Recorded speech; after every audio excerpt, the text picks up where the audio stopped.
Back at it, my people. We are live. It's your boy Mark here, Marcky Sports. We got another mock draft that we are going to review. We are going to mock the mock here of Chad Reuter, his 4-round mock. Now, we're only going to cover round one, but there was a lot of interesting parts of it that I wanted to discuss. And I'm going to give you my thoughts and my analysis as to what I would like, what I think makes sense, what doesn't. And I want you guys to let me know in the comments. And if you love NFL draft content, if you love Denver sports, do me a favor, guys. Smash that subscribe button, like the video. It'll really help me out. And as always, let me know what you guys think in the comments because I love interacting with all of you. All right, let's dive right into it, man. Without further ado, let's do this. Boom. So, as normal with these mock drafts, the top 5 are going to be fairly vanilla, I'm assuming. So, maybe not. But Tennessee Titans, they go with Cam Ward. It's kind of becoming the not-so-secret first pick of the NFL draft. I think it makes sense. Again, like I said in the last video, I think Shedeur Sanders is somebody that makes more sense for Brian Callahan. I just think he's a safer and better quarterback, but I get it. Executives love to go for the talent. They love to go for the high upside. So Cam Ward it is. Pick number 2, the Cleveland Browns got Abdul Carter. I don't hate this pick. I think this is something that makes a ton of sense for him, even with re-signing Myles Garrett. Why not make a strength of theirs more of a strength? Abdul Carter is without a doubt the best edge rusher in this draft class. So I'm good with that. I think that it's a solid pick for a franchise that normally doesn't always have those types of decisions. They're not going to be forcing a quarterback here. Maybe they do later. Who knows? But I dig that. New York Giants are going with the CU buff himself, my guy Shedeur Sanders. You know what, man? This is something that just makes a ton of sense. I think he fits really well with Brian Daboll.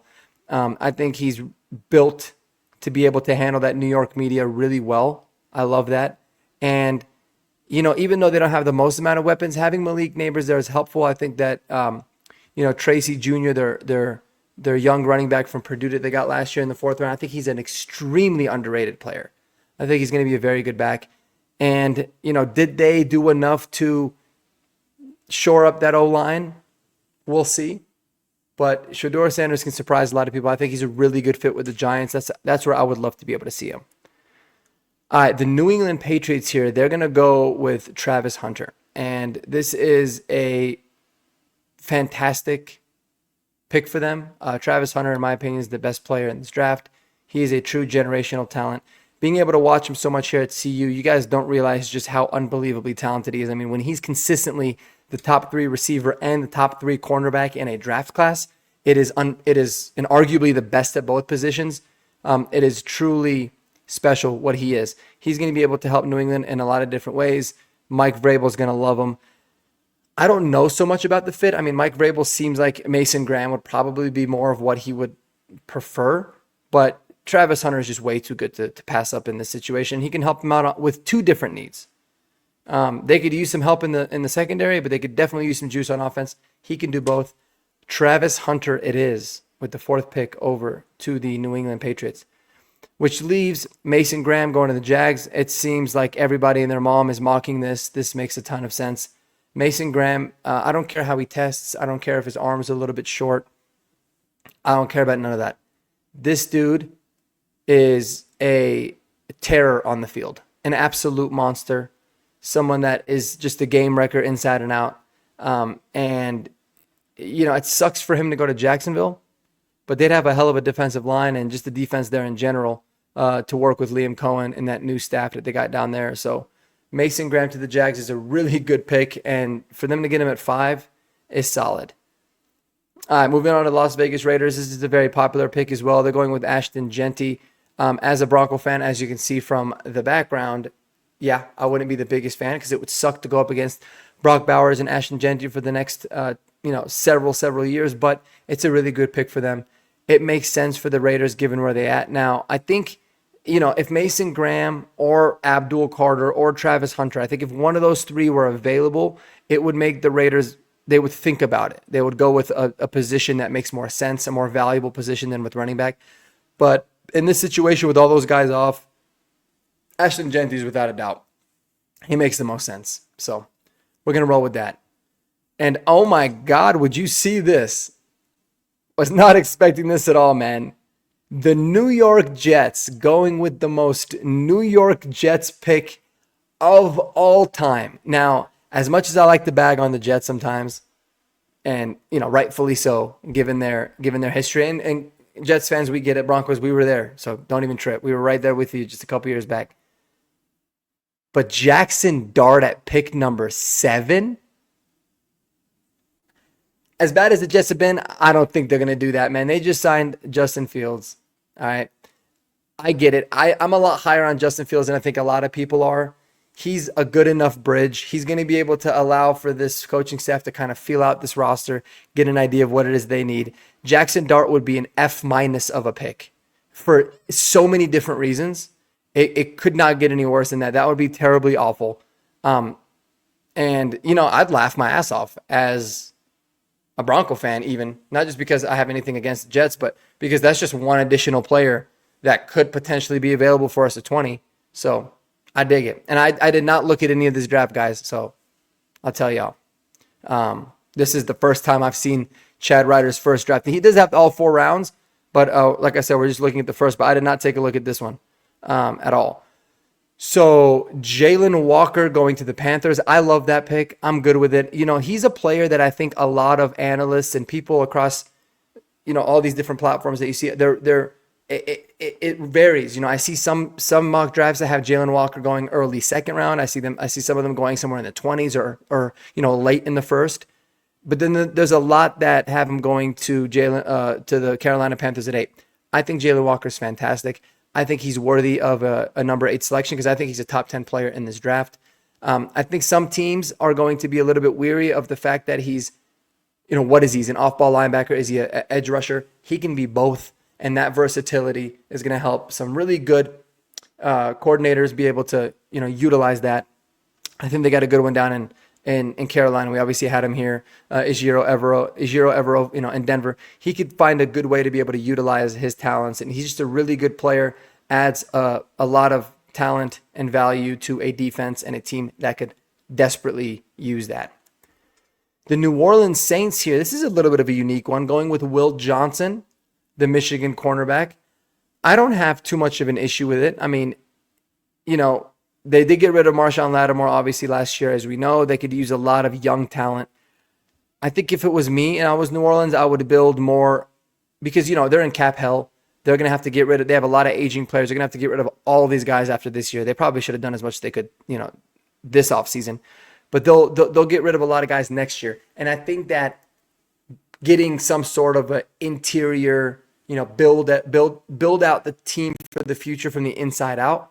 But Will Johnson's a very talented player, and he's going to help out that secondary a lot. So you can understand how that would be able to help. So not the biggest fan of it, but it's not a terrible pick overall. I mean, I think for me, like even someone, even like an Armand Membu or one of these. Well, I think I just saw something. I don't want to react to it quite yet. But one of these, tackles make a little bit more sense. But we'll see. I'm good with Will Johnson. So let's do that. That's what he is rolling with.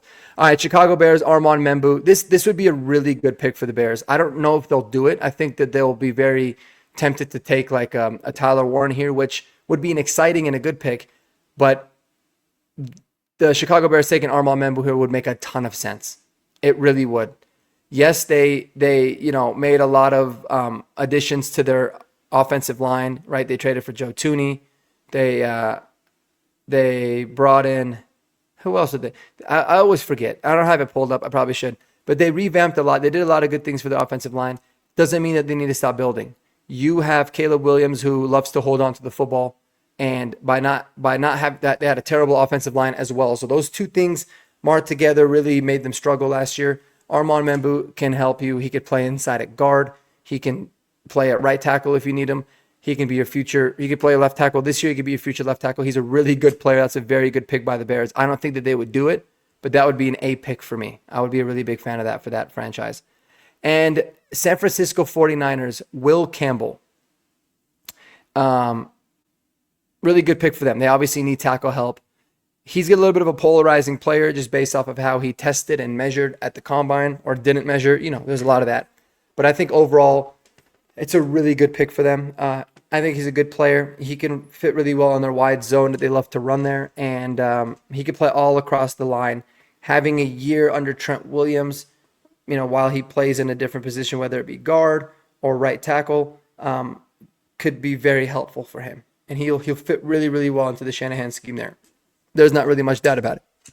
So I dig that. Moving on to pick number 12. And holy moly, guys. Would you look at this? I didn't even know there was trades in this. Probably should have read, but the Denver Broncos, in this particular mock, my team, my squad, as you can see in the background, have traded up with the Dallas Cowboys to take Tyler Warren. Now, does this show what the compensation here would be? Sean Payton takes advantage over then. Oh, okay. So we sent number 20 and number 51. We took our second round pick over to Dallas for this selection in a 5th rounder. Interesting stuff. All right. Well, let me tell you guys about this. Obviously, it would very heavily depend on what we ended up doing in rounds 3 and round 4. So maybe we'll take a look at that if it shows it here after this draft. But I would be thrilled, even though giving up a second round pick is a little bit rich. Somebody like Tyler Warren is not just an unbelievably good player. He just fits Sean Payton to a glove in every single way. And just because you have Evan Ingram, it doesn't mean you cannot use him. He can be, a little bit of an F tight end. He can be a Y. He can play inline. He can play outside. He can do it all. That's exactly what that all means. And he's going to get creative. He can throw the ball. He can run the ball out of Wildcat. Tyler Warren is phenomenal. And like I said, he would fit so well in Sean Payton's scheme. I would be thrilled with this move as a Bronco fan.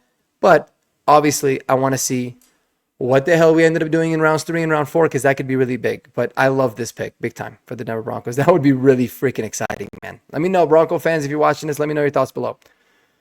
All right, the Arizona Cardinals go with Kelvin Banks Jr. I actually like this for them. I think he's somebody that's going a little bit later in some drafts that I like to see. I think he's a very good player. Played super well at Texas. I'm starting to break down some Jaden Blue film because he's someone that's not really being talked about. And I was intrigued by him as a potential running back, later round, maybe day 3 running back for the Broncos because he can catch the ball and he's freaking explosive. And Kelvin Banks Jr. just kept popping off on the film. Really good player, man. The versatility you hear about. So interesting for the Cardinals. Definitely interesting. One of those where, it's not always exciting and sexy taking a tackle, but it's always a really smart move. So I'm actually surprised by it, but I would like that for the Cardinals. And then Indianapolis Colts, look at that. So the Broncos jumping up to 12 is going to prevent Indianapolis from being able to get Tyler Warren, obviously, but they still settle with Colston Loveland going to number 14. Chad Reuter is somebody that's pretty locked into the league as well. I think, at least from what I've read, and I know he does a really good job with mocks. He doesn't just kind of pull things out, even though that Jackson Dart one was. Anyways, that's a whole other situation. But I think Colston Loveland is one of those players that's rising as well, even more and more. And to see him inside of the top 15 would not surprise me. Indianapolis, just like we talked about in the last mock where they took Tyler Warren, they desperately need weapons for Anthony Richardson. And Colston Loveland would be a really good weapon for him. Now, Anthony Richardson is probably going to, prove to be the problem. But I'm not going to try to hate. Colston Loveland's a really good pick for the Colts. And we'll go from there. Atlanta Falcons taking Jihad Campbell. I like this pick a lot, actually. I like Jihad Campbell. A lot of people had Jihad Campbell going to the Bucs because he makes sense in their scheme. Makes a ton of sense for Raheem Morris here too, right? Todd Bowles, Raheem Morris. There's not going to be it makes sense. Both defensive-minded guys that love their linebacker play and really, expect for it too. As much as I love Jihad Campbell as a player, and I think he's a true off-ball linebacker, probably the best one in this draft class. They just need a little bit more help with their pure pass rush. Now you can blitz Jihad, you can do a lot of really unique things from him, but I would feel like getting someone like a James Pierce, Mike Green, might make a little bit more sense in terms of what Atlanta needs. But if you're just going BPA, they nailed it with Jihad Campbell. So I like that pick a lot. The Miami Dolphins are trading. Oh, okay, hold on. My bad. That actually makes a lot of sense. So it looks like the Cardinals actually traded up here with the Miami Dolphins to get Kelvin Banks Jr. Okay, that makes sense. And then so Miami traded back a couple spots, and they were still able to get an absolute stud in Jahdae Barron. I saw somebody's mock today. The guy was from PFF. I'm not sure what his name was, so forgive me. I'll put the link below. He's awesome. I really liked a lot of his analysis, and he made a lot of sense on a ton of things. Obviously, he's someone that's a lot more well-versed. But he said something that was interesting, and I am going to look into it more as a result, and I want to maybe know what you guys think about this below. But he had Jahdae Barron as a second or third round pick. He just said he wasn't overall as impressed. First time I've heard that kind of sentiment about it. But hey, man, instead of being like, you're crazy, I'm sure he knows more than me because this guy's got a really good following and a really solid reputation. I'm really sorry I can't remember his name, but that was interesting to me. But Jahdae Barron going to the Dolphins at 16, them being able to trade back, they got a little bit of a, it looks like they picked Xavier Watts in the second round as a spoiler alert. That's pretty good. But what did they end up getting? Oh, and they got an extra third round pick, and they gave back a late fourth. Yeah, that's a really good move. I like moves like that. Jahdae Barron's a really, really solid player, man. His inside out versatility is awesome. He'll be great down there in Miami. It's just funny because Miami just needs offensive linemen, but they really never seem to draft them early. So we'll see. Mykel Williams, Georgia edge going to the Bengals. I'm good with this. I haven't done a uber amount of work on edge rushers this year because, with the Broncos and with their needs, I've really focused so much on running backs, on tight ends, defensive linemen, and off-ball linebackers. That's really what I've looked at the most this year. I haven't looked too much at edge. I basically, get into the Discord. I ask the guy, CU Andy, I say, who you love as an edge?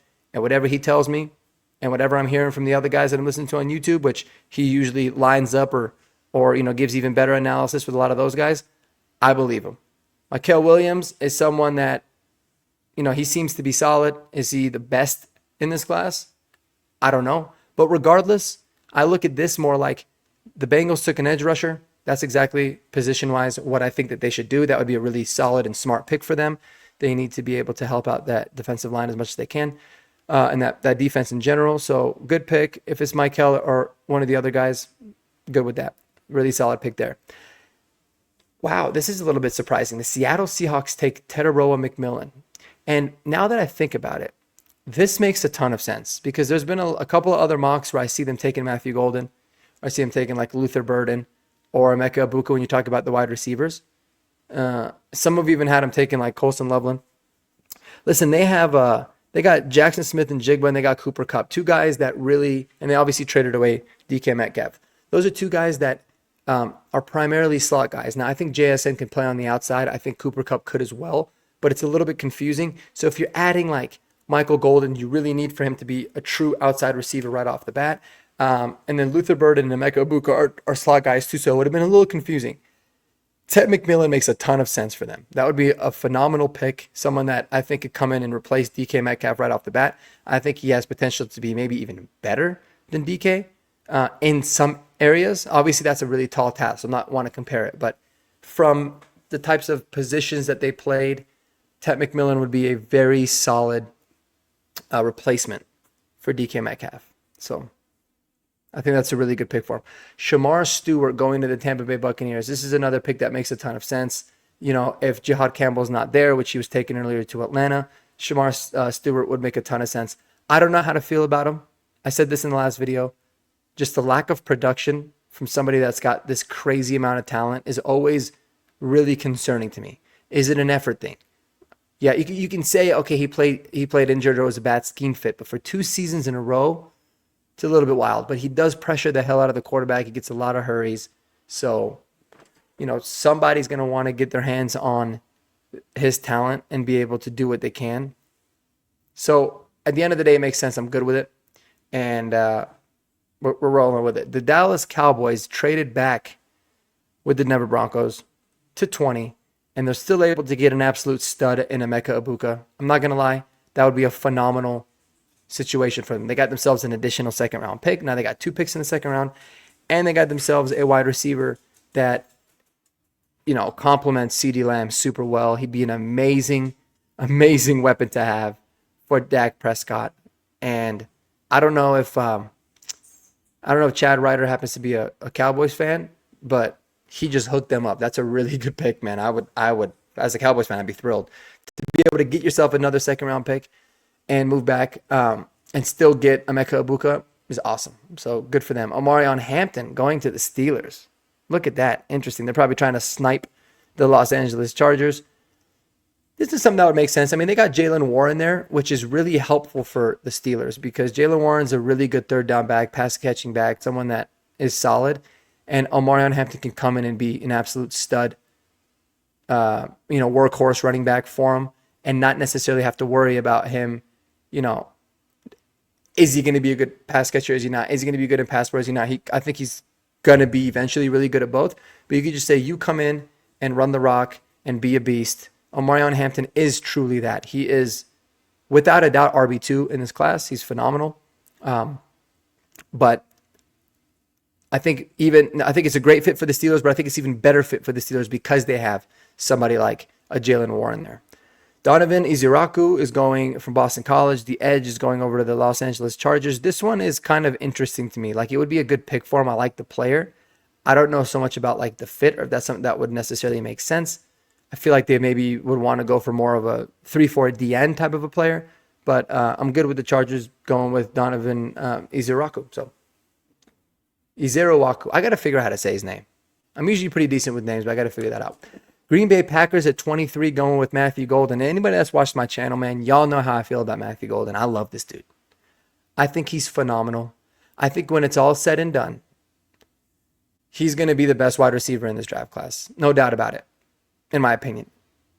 My only thing is like, what type of receiver is he going to be, right? I mean, I think he can be a true X, a true outside wide receiver number one. But there are a lot of teams that want their true wide receiver number one to be a little bit bigger. But regardless, I think he's a stud. I think he'll fit in really well with Green Bay. He's their best wide receiver day one when he goes there. And even though they could probably use some edge rushing presence, I think the Daniel Jeremiah mock that I did had the same pick. Matthew Golden, he would be a stud.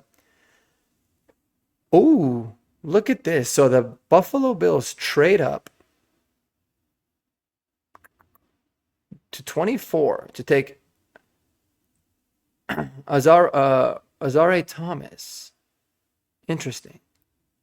Trying to think of Azare Thomas. I think last mock went around the same spot, or he might have went to Buffalo, but we didn't trade back. I don't remember. I remember him sneaking into the first. There was a lot of corners going into that round, and it seems like there's kind of a little bit of a run here. I think Azare Thomas is a stud. I mean, you love the 6'2" corners. He's been getting a lot of hype. And so, a trade up is the only thing that was a little bit surprising. But, when Chad Reuter is talking about, mocking Azare Thomas going in the first round, when Daniel Jeremiah has it, I think even Mel Kiper might have had it. They're hearing something. This is a player that is probably getting a lot of first round hype. So Buffalo Bills could use it. I think it's a solid pick for them. Did they have to necessarily move up? I don't know. But interesting pick for the Buffalo Bills there at 24. I don't mind it at all. The Houston Texans are going with Ariante Ursary. Yeah, that's something that makes sense. I'm actually surprised by the player. I think maybe somebody like a Josh Connerly Jr. could have potentially made a little bit more sense. But, to each their own. This is one of those, like I said, I didn't do too much work on the tackles. And Houston certainly needs a tackle. Even though they signed Cam Robinson on a one-year deal, after trading Laramie Tunsil, they need to be able to protect C.J. Stroud better. And Ariante Ursary is their choice. Really good player. Very, very pure tackle, which is a good and a bad thing depending on what you're looking for. So I like the pick. I think it's solid. And good for them. Good for the Houston Texans. All right, look at this now. The Eagles have traded up. So you've got quite a bit of trades happening in this draft. The Eagles have traded up with the Los Angeles Rams and taking Walter Nolan. This I can actually see happening. Walter Nolan, from the second I started looking into him, I said, this guy fits the Eagles to a T, man. He fits the Eagles to a T. That would be a really, really bold move, not a surprising move. If Howie Roseman's doing it, it's probably going to work out really well. I mean, they did lose Milton Williams, but they moved up for Jordan Davis and Jalen Carter, like you're seeing here. Why the hell not get another young guy like Walter Nolan? He's a little bit undersized. He plays with his hair on fire. Hell of a player. Really like the pick there. I think it's very solid for the Philadelphia Eagles. So good for them. Good for them on this one, man. That was a solid choice. And to be able to go up and do it, I like that. I like that a lot. Kansas City Chiefs have now moved up. My God, look at this. To get Tyler Booker, the Alabama offensive guard. This is actually the first time that I've seen this happening. I would hate it as a Bronco fan because that would be such a good move for them to be able to really, they got to replace Joe Tooney. This is one of the smarter players, Alabama kid. He would fit super well to be able to go in there and protect Patrick Mahomes. Hurts my heart as a Bronco fan. That would be a very bold move. So, the two teams that were in the Super Bowl were moving up to go target some guys. One of them as a defensive lineman and the other as an offensive lineman. I think both are super realistic scenarios. And that would be a hell of a move for the Eagles and the Chiefs. Ain't no doubt about it. All right, so that makes the Detroit Lions taking Jonah Savaiinea. Oh, I remember hearing this. This is the dude from Arizona. I think this is extremely rich for him. I've seen him being somebody that's hyped up pretty decently. They also have him listed as a guard, which is interesting. But I've seen him going in like the third or the fourth round in a lot of different mocks. Interesting player. Don't know too much about him. If the Detroit Lions decide that they want to take an offensive lineman that's a tackle or a guard, and people think it's a reach, they've got the track record for me to be like, hey, what the hell do I know? I'll trust what they say. So that is what I'm going to be doing here with the Lions. But I think that's very rich for that player, personally. Washington Commanders are taking Mike Green, who honestly kind of a little bit of a fall. And if he fell all the way down here, I think there'd be some teams that would jump up to try to get him.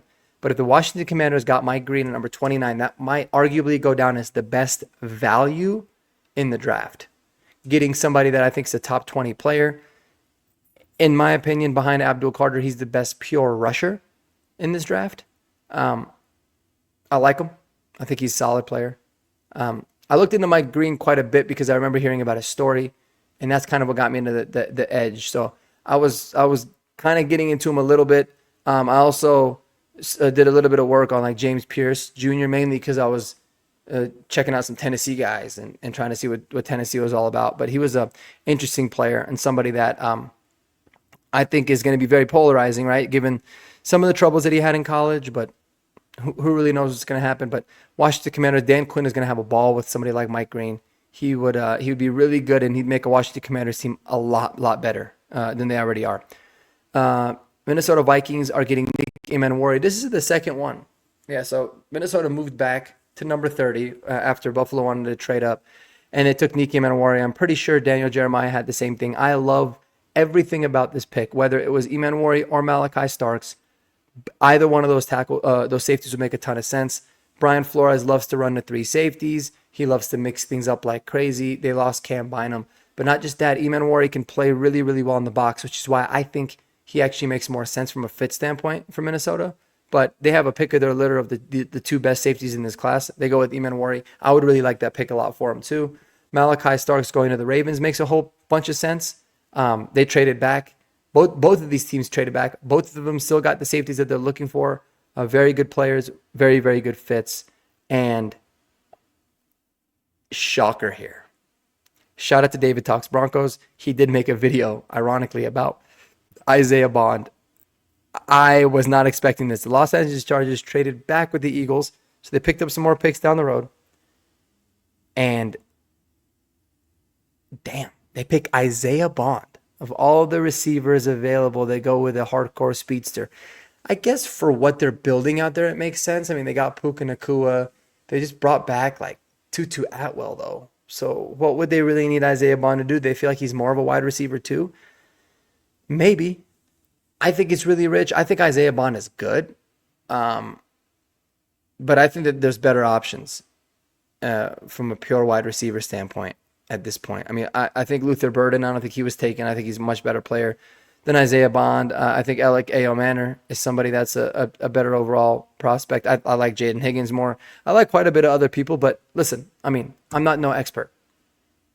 This would be really interesting. And the Rams wanted more speed. They definitely got more speed if that's what they were looking for. So I dig it.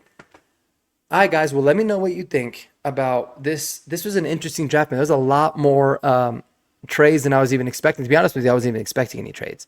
But here's what I'm curious about. My Broncos traded up with the Cowboys. They set pick number 20 and the second round pick number 51, in exchange for the 12th pick. And I think they got a fifth rounder in return. Who did the Broncos get in the third round? This is going to make or break that kind of a move, right? So let's see.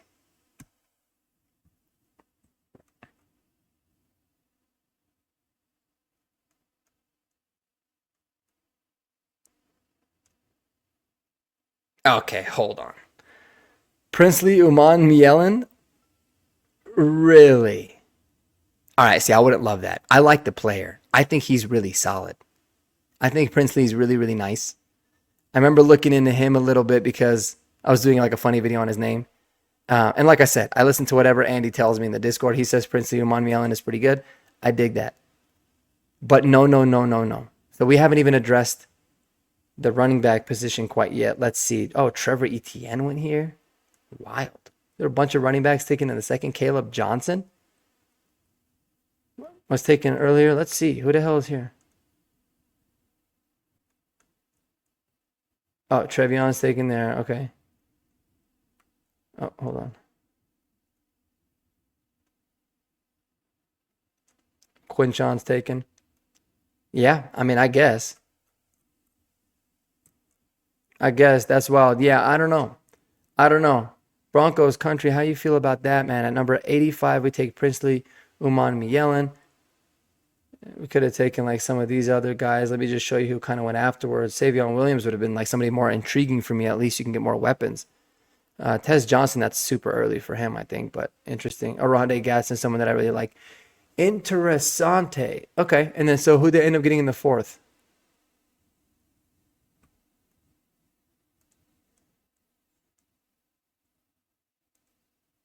Okay, guys. All right. All right. The trade up for the trade up for Tyler Warren went from an A move to a D, maybe a D plus. Because that would mean that the Broncos would be going into the season with Cam Scatterbo as their RB1, as the only running back. Well, maybe not the only running back because this is a fourth rounder. But between the first four rounds, we take Tyler Warren, who's a stud, Princely Uman Mielen, who could be good, but we don't really need a player like him, and Cam Scatterbo as a running back. Of all the running backs, there's a lot of other running backs I would take over him. Yeah, I would be hot. That would just ruin what was such a what a buzzkill. Sorry. Even my computer bugged out. That is such a buzzkill for me. So, no. I do not like that mock draft overall for the Broncos. But anyways, thank God it's a mock. We don't have to make it feel like it's real, even though for a second there it kind of did. Let me know what you guys' thoughts are below, man. Which picks did you like in the first round for the teams? Which ones did you not like? Did you think that the Broncos trade up was dope? I thought the Broncos trade up was really great. The rest of it I didn't like. But I like the aggressiveness. But yeah, let me know your thoughts and comments below, guys. And, make sure you take care of those people. Spend time with those people that you love the most. And until the next time, baby, y'all enjoy yourselves and peace.